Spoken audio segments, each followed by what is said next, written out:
excited for my next guest, Jonathan Choe. You can find him on X at Choe Show, CHOE Show. This guy is an unbelievable reporter. I pray for him often. He's in the belly of the beast in Seattle, and he gave up a normal reporting gig in Boston, where I first found Choe, to, I don't know, get doxxed and threatened by Antifa. Jonathan, welcome to the show, man. How are you? Hey, good morning, Chris. Why did you give up the normal job to have your address spray painted on buildings by Antifa members?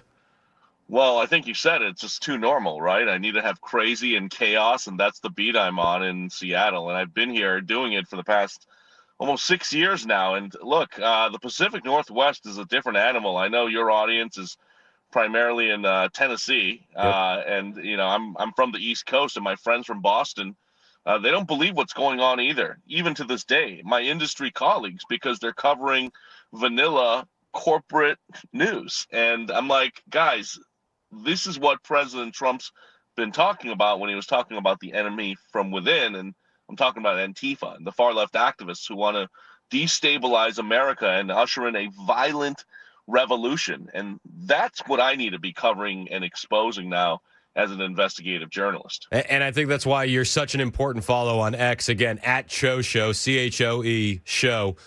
You've really done some unbelievable work, man, and I follow your reporting often. You were recently invited to the Antifa Roundtable at the White House. Tell me about what that's like after years of being doxxed, years of being violently assaulted, maybe throwing a few haymakers of your own at Antifa members, to then be invited to the White House to have your input, your expertise be asked. Yeah, well, I can tell you we all left, all the journalists, the 12 independent reporters who were invited to the White House to meet with President Trump, we all left with this sense of relief that, oh my gosh, the President of the United States is finally acknowledging Antifa as a real domestic terrorist organization, when for all these years, the independents have been sounding the alarm. We've been getting into the fistfights, defending ourselves. We've been going into these, Antifa meetings undercover, exposing, getting the video, showing all this evidence for all these years. Mainstream media, in most cases, Democratic politicians in these respective, blue cities, ignoring the reality, only saying it's an idea. And then finally, the president saying, no, we want you here to tell us what you've experienced. Tell us, show us how you've been assaulted. I mean, my colleague Katie Davis-Court at the Post Millennial was assaulted 1 week prior to going to the White House by an Antifa militant in Portland, hit in the face with a flagpole. She hunted down, chased down her attacker and offered the attacker up to police, Portland PD, and they didn't do anything about it. And she showed up to the White House sporting that, black eye and shiner. And, those are the types of experience the president wanted to hear. And he didn't want necessarily, a full-blown presentation, a research paper, white paper. He just wanted to hear our experiences because, we know he's going to take the next step and drop the full force and authority and power of the feds on the heads of these insane militants. So it feels like you walk out of that Antifa roundtable really hopeful, and I was excited to talk to you that day later that evening, and we were trying to get you on the show, but you were on flights and all that. But yeah, to hear that you have Pam Bondi coming up after the roundtable to talk to you about the information you brought is very encouraging. Because you brought a piece of information that was an interesting wrinkle that hasn't been discussed before, which is how Antifa is benefiting from the homeless industrial complex. So I'd love for you to break that down for the audience. What is the homeless industrial complex in Seattle and in Portland, and how is this left-wing militant organization Antifa benefiting from it? Yeah, and what makes this story so underreported, first of all, are the topics. Number one, homelessness. Barely gets covered in mainstream media, right? Yep. When I was a corporate journalist working in markets like Minneapolis, Boston, Chicago, the only times we'd cover the homeless beat is when it's Thanksgiving, right? You send the reporter early in the morning to the Salvation Army, and they're chopping up the turkey, and they're handing it out to the homeless and saying, oh, look at the good job, the volunteers are doing. Right. And when it comes to Antifa, when it comes to corporate media and Democrats especially, it doesn't exist. So imagine, having to research that. But here in the Pacific Northwest, and in Portland, places like Seattle, thank God we have the research out here. Capital Research Center, which is actually based in Washington, D.C., but in partnership with the think tank where I'm a senior fellow at right now, which is Discovery Institute, based in Seattle, essentially commissioned a report. And it showed that these homeless and housing nonprofits that receive billions of dollars in taxpayer dollars every single year were working, in some cases, with Antifa militants who are on the ground. And look, let me be very clear about Antifa. Antifa, no doubt, doesn't have a website where you can go sign up and get a membership card. Antifa has been so effective because they're decentralized. Right. But they use social media to reach the masses and their acolytes and their followers. They use flyers, on telephone poles. And people show up to what are being called direct actions, these insane protests, and they tell each other to attack, to destroy, to disrupt. And where I've seen the intersection between the homeless nonprofits and the homeless players and Antifa is directly on the streets. In places like Seattle and Portland, there's still homeless encampments everywhere. And the cities have been given the authority to remove or sweep these tents that are blocking public sidewalks. But this is where the homeless industrial complex comes in. And what I mean by that is, again, a collection of nonprofits, housing providers, service providers, outreach workers that usually lean far left and progressive, keeping this grift going. They're not interested in actually getting people off the streets and taking the next step back into society. The homeless industrial complex is referred to as keeping men and women in the same cycle, in the same housing, getting the same harm reduction drug supplies so they remain addicted instead of getting treatment and taking the next step out. Because if you lose a homeless person, that's potentially hundreds of thousands of dollars the housing providers no longer getting to fill that spot. So they want to keep this going as long as possible until the person dies. With that said, where I've seen Antifa come into this is that you have a lot of these homeless nonprofit workers who are Antifa members on the streets of Seattle. One group called Stop the Sweeps. It's a mutual aid group. They operate organically with flyers, social media posts saying, meet here. They intentionally try to create a crisis by getting in front of the police and blocking them. And they dress up in these black outfits like ninjas, like the Antifa militants that we see on the streets of Portland right now, trashing the ICE building. These people have been getting in front of the cops. And these are the same defund the police crew. And what they're doing is they're manufacturing a crisis. And we're seeing a lot of that. And these Stop the Sweeps folks, indirectly, and the homeless nonprofits are getting money to keep this grift going. And it's taxpayer money. It's your money. It's my money. So when you bring this up at the White House Roundtable, is this new information to Pam Bondi? Is she surprised by this, or is this something that she may have heard about before?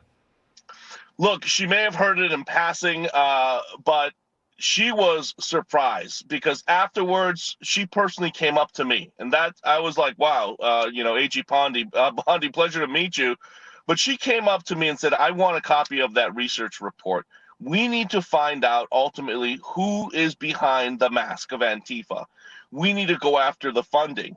And my colleague sitting next to me, he's doing tremendous research at the Tides Foundation, outing the Antifa funding through the Tides Foundation, Open Societies Foundation, which is George Soros and Arabella. So there's so many nonprofits behind this as well that lean left, philanthropies, a lot of dark money, again, funding Antifa in order to destabilize America, to bring in some type of revolution, quite frankly. And, at the end of the day, the end game, I don't, frankly, to be honest with you, know what the end game is. What are these big money billionaires who are funding Antifa trying to do? Is it globalism they're trying to bring in? Is it a communist revolution they're trying to bring in? I just don't fully get it right now. And that's the one piece I have to admit I'm not sure about. Yeah, I mean, it could be a mix of both, right? And I think that anybody can make the argument on either of those. Now, when you give this report to Bondi and she's looking at it, does she ask for any action items? Like, what would be the steps, given your expertise, given your firsthand knowledge of this?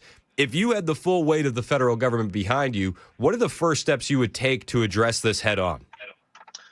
Yeah, what I did advise is immediately to look at, first of all, where is all the federal money going when it comes to the homeless and housing players. So what I would recommend, and I will be recommending, and I'm working on actually a full research report right now, sort of a bullet point synopsis of next steps and recommendations for the feds. And by the way, Kristi Noem came up to me as well, and I gave her a copy of the research report, which was pretty cool that these, high level, Trump administration officials are listening and wanting to take the next action steps.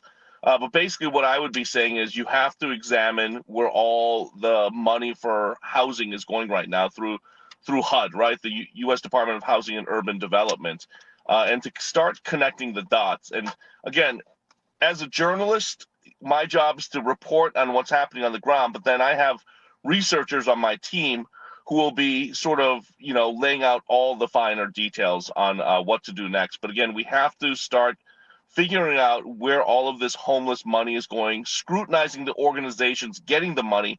And then here's the key, Chris, we have to start auditing and figuring out where every single dollar has been going all these years. And I have no doubt there is tons of waste and lack of accountability.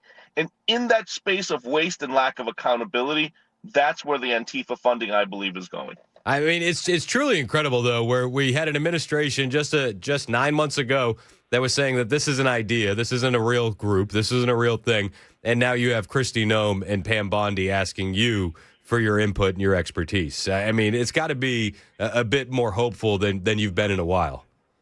Yeah, and again, I want to thank the Trump administration for being courageous and to take a risk on 12 independent journalists right now, many who have had actually experience in corporate media as well. We've simply switched over because we realize that these topics are so important right now for our country. We have to cover these. We have to start shining a light on what's happening because for years this has gone unchecked. That's how we've gotten to this point. Imagine if we saw the threat early on and did something about it. So finally, at least this administration wants to do that. So, okay, that leads me to a good question. We're going to have a lot of people here locally in Nashville and in Tennessee that are going, okay, what are those early warning signs? If you were to come into a community, sometimes it's easy, like with gangs. Oh, well, you spot the graffiti, right?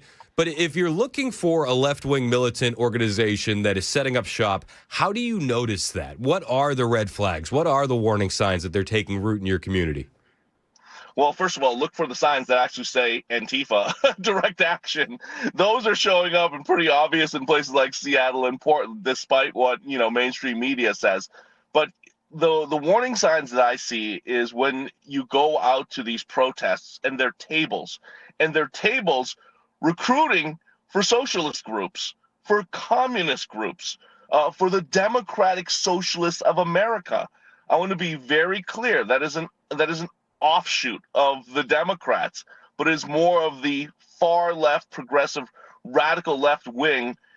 Those are the signs and group names that I would be looking for.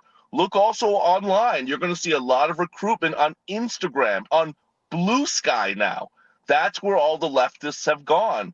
And of course, simply flyers. The flyering game is incredible. That's how they're recruiting. I'm seeing in Seattle during any type of protest, like a No Kings protest that will be coming up in the next few days, not only here in Seattle and Portland, but nationally. It's the second one. There's going to be recruitment for these little clubs to get together. Again, a lot of communist socialist clubs.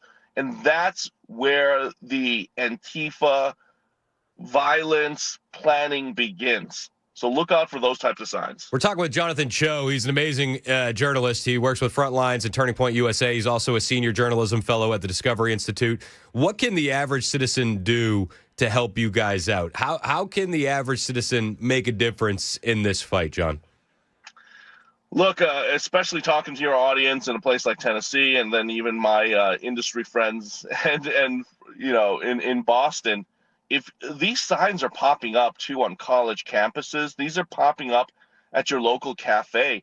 Let us know. Take a picture, grab some video, send it to us, and then of course follow us in our work and keep amplifying it.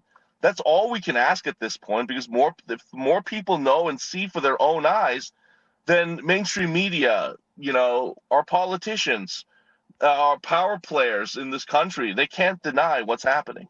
Yeah, well, listen, man, we're going to do that for you. We're gonna help amplify these stories. We're going to continue praying for you as well. I think it's important to underscore, and I know that you won't do it for yourself, but the dangerous situations that you put yourself in. You show up at an Antifa protest rally, whatever you want to call it, and they immediately know who you are. They immediately identify you. So we're going to keep praying for your safety, John, and thank you for doing what you're doing, man. It's truly remarkable, your work. Yeah, and thank you for, again, believing in the work that we're doing, and we're just getting started right now, Chris, so it's really exciting. Anytime you have a story, anytime you want to come on, you have an open invite here, all right? All right, thanks, brother. Hey, appreciate you. Follow Jonathan Choe. He's on X. His reporting is fantastic. At Choe Show, ChoeShow. Give him a follow. It's going to be worth it. Jonathan Choe, fantastic reporter, spending a little bit of time with us here on Super Talk 99.7 WTN.